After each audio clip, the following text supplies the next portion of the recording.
Hey, this is Peter in Soho in New York, and tonight I'm at a location that's very near and dear to my heart. This is where Martin Scorsese shot After Hours in 1986, probably 85 actually. But for me to be here is pretty exciting, pretty thrilling. A lot like when I went to the Before Sunrise location and did a video there. This is the same kind of like feeling of actually being on a film set a lot of the time. And wouldn't you know, it's just a normal street. It's just a T-junction at the end of a road, but to me this is a very special street because of that, because of the atmosphere that's still kind of here, even though, you know, that film deals with a kind of gentrification, and now the place has been gentrified, of course. I'm sure it was a lot more dangerous to shoot there then than it is now, although I still don't feel a bit uneasy.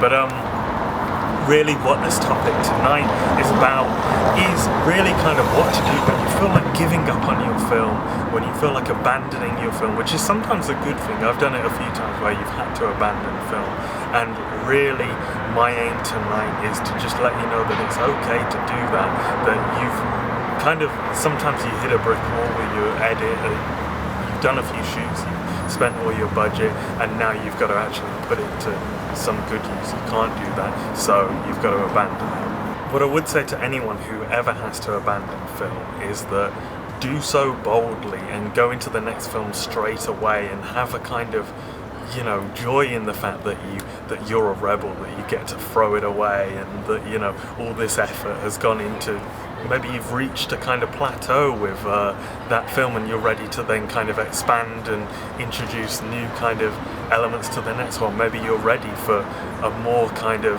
a deeper film because of maybe how you've changed in the past few years, and just like how you're able to work with what you've got atmosphere wise and then kind of take that to a new level.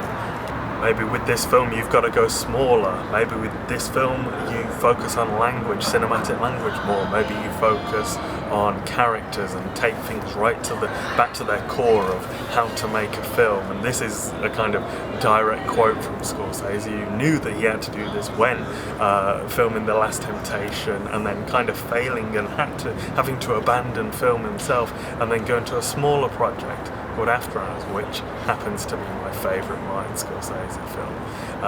The amount of atmosphere and the amount of character and cinematic language which has come out of this film, you're still kind of, well, I'm still studying this film to this day, and it's great to kind of go back to like a well and just draw upon it every single time.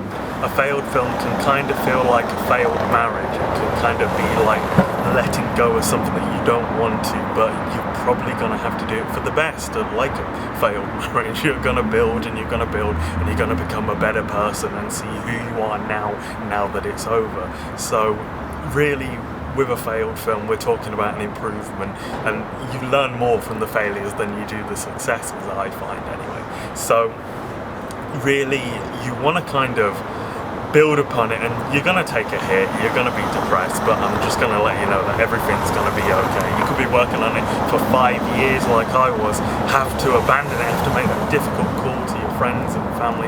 I don't think I even told the actors because of shame, you know, or you make up some kind of excuse why, because you feel like you failed. But you know, and in a way you kind of have.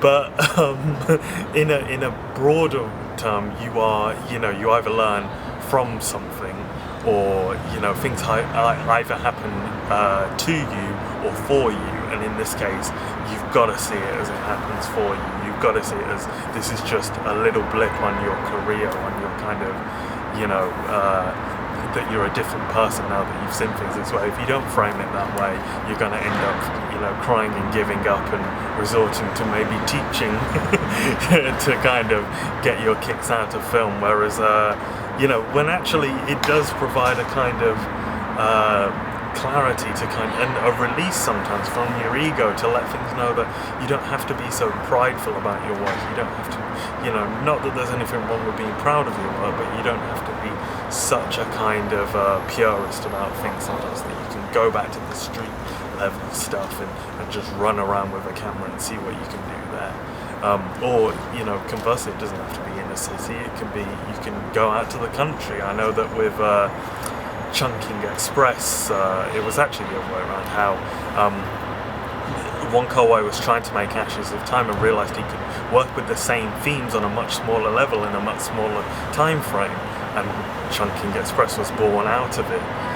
And really, for the people who have writer's block, I just want to say this, that there is always another film inside you. There is always some other kind of feeling that you're going to be at this point in your life, or 2 years' time, or, you know, if you've kind of hit a plateau in life, then you kind of want to get back out there and understand some new philosophies. It can actually be a way of getting you out of bed in terms of life and actually getting you to do something, and being able to then see life in a completely different way. There is always a film inside of you. There is always a new story to discover and a new fixation to think about for 5 years or 2 years or 2 months sometimes, and just get it out of your system. Or if anything, if it doesn't have to be like a feeling, like I have to make a film about, you know, the absence of time or something. You know, it can be just that you're experimenting with cinematic language and you want to do something suspenseful, you know, in the vein of, say, Shutter Island, for example. You just want to go off in a direction which explores a certain genre sometimes, or cinematic language specifically. So, you know, in this case we have a film, After Hours, which is very atmospheric, very kind of down to earth in a way, but how much can you get out of a film where the script isn't yours, but you have to adapt it, and you're looking at a film here about a guy which you can then take on board and draw out your own feelings and maybe adapt someone else's idea into a film. If you're that stuck, I think you should be kind of making films and writing them yourself, at least at this level anyway, where you have the time to really get out what is in your head and just dig and dig down until you get to the bottom of the barrel, where the really good ideas are, where the real truth and authenticity about yourself is, and get that on film. And through your actors, through your script, through your cinematic language, what are you trying to say, you know, and whatever it is that you're trying to say, you're doing it in an artistic way. This is your expression, like you're a painter with an easel, and you're just going at it until you actually, you know, bleed onto the typewriter, and, you know, you're bleeding into the instruments as you're coming up with something new and amazing. And you know, just get out of bed, man. Just get out and go do it. Do it now. Stop listening to me and go and fucking do it now, because I'm out here on the middle of the fucking street when I should be back home writing films and doing films and making films, just in my bedroom thinking about what I can do next, or maybe dreaming about one day making another film. Well, you know what, if you're dreaming you're sleeping, you know who said that? Martin Scorsese. So get the fuck out and go and make a film now, and just find two actors, all you need, you know, get a camera from wherever and set it up, get one little LED light, get a fucking, you know, tripod that maybe you borrow, maybe you rent it, maybe whatever. It doesn't cost that much, really. You can save up, or you can go into a tiny bit of debt in order to actually create and self-improve for your entire career. You're only young once, right? So you need to just keep moving forwards, and you need to just keep making films, because if this is something that you love, why are you doing it? Are you a filmmaker or aren't you? And is this something which you intend to do for the rest of your life, to be a soldier for film? Or are you kind of like a fair weather filmmaker who just kind of, you know, mills about saying that they love film? Oh, I love Citizen Kane. Oh, I love Pulp Fiction. Oh, you know what? Wes Anderson is way better than Paul Thomas Anderson. You know, who cares about that? Just go out and make a film, and actually, you know, if you're doing it, you don't have time to worry about, you know, whether Tarkovsky's more pretentious than Wong Kar-wai, or Wong Kar-wai doesn't really understand Tarkovsky's poetic nature, or whatever. You know, I just made that up. It doesn't make sense at all.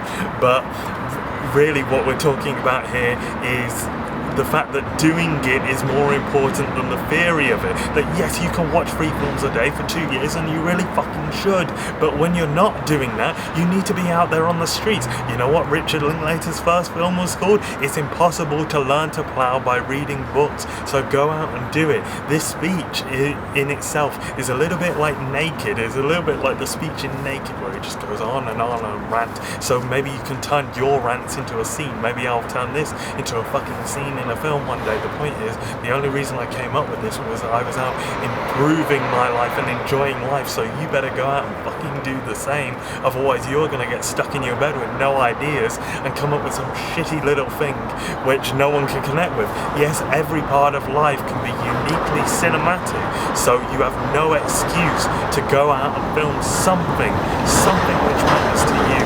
Just go out right now and do it right now. And well,